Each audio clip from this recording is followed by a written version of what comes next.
Hello, teachers. I thought since we're coming to the end of January that it might be the right time to talk about our students in the month of February. Early on in my career, I was at an in-service meeting where we watched a video clip from President Packer.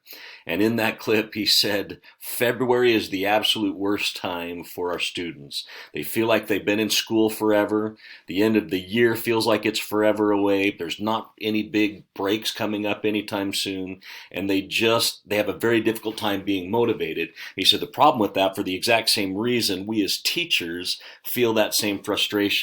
And so burnout for teachers tends to be amplified for some reason during the month of February. I was in a group text with a bunch of the coordinators in the area just yesterday where one of the teachers was asked to do an in-service that evening. He'd just been asked to participate and to discuss teacher burnout. And so he was sending this group text to all the other coordinators saying, any of you have any ideas? Then he just said, here's what I have so far. And these are direct quotes from him. He said, yep, it's a real thing, probably won't get better. And then he just said, anyone have anything more meaningful? And I thought that was kind of funny simply because we all tend to feel it, but for some reason we all think we're the only ones that feel it, and then it's going to amplify. So if you're already feeling that burnout, recognize that that may get a little bit worse. I know that's not much of a motivational talk, but when you know what's coming, it makes it a little bit easier to deal with. My first area director was a man by the name of Bob Arnold. And Bob used to always say that burnout comes from unmet expectations. Then he would even go as far as to say sometimes we just need to lower our expectations, which you never really hear from church leaders. We're always told to raise your expectations and then rise to those expectations. But what he was trying to emphasize is, as teachers, sometimes we take too much of the burden on ourselves, not recognizing that much of what we get frustrated with is not our burden at all, but the things that our students need to be doing on their own. We have a very limited sphere in what we're able to accomplish. Our students need to take what we've given them and do some things with it, and sometimes we get frustrated when that's not happening as quickly as we want it. I was shown this clip by Elder J.E. Jensen, who was a seminary teacher before he was called to the first quorum of the 70. When he was interviewed by Sister Sherry Dew, he makes this statement. The most influential educational thought that I've ever gained in mortality, it comes out of a student teaching experience.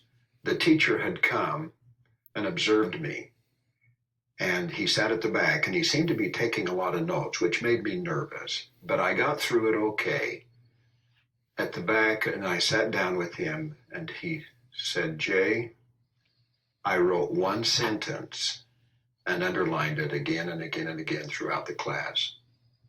Learn to put more of the burden of the learning on the student. Now that seems almost oversimplified, but we really do need to see where our students need to take more responsibility and where we as teachers need to allow them to have that responsibility.